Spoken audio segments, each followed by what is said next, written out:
Жаңадан енгізілген медициналық ақпараттық жүйесіне қазір тек 36 емхана қосылған. Мамандар бұл көрсеткішті 100%-ға жеткізу үшін мекемені толық компьютермен және электрондық ақпарат алмасу серверімен қамтымақ. Биылдың өзінде осы жобаны іске асыру мақсатында 8,5 мыңға жоқ компьютер сатып алынған. Тағы бір ақпар, биылдан бастап туберкулез дертіне шалдыққан тұрғындарға материалдық көмек көрсетілетін болады. Ол үшін бюджеттен 102 миллион 800 мың теңге бөлініпті. Яғни әр науқасқа 11 мың 22 мың теңге көлемінде ақша беріледі екен. Тіпті мамандар туберкулезге қарсы диспансерін қала шетіне шығару мәселесінде қолға алыпты.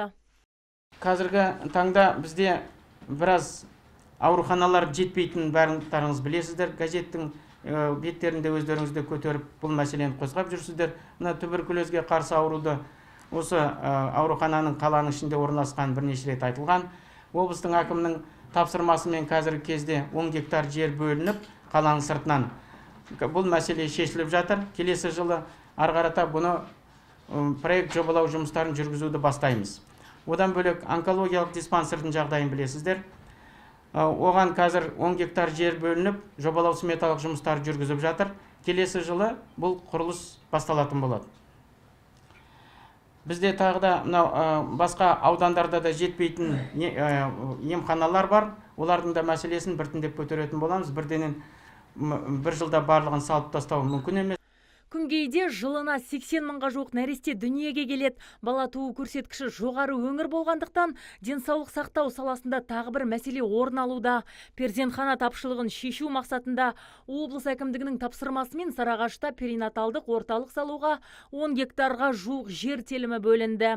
Тіпті жобалық сметалық құжат әзірлеуге қомақты қаржы да беріліп қойған.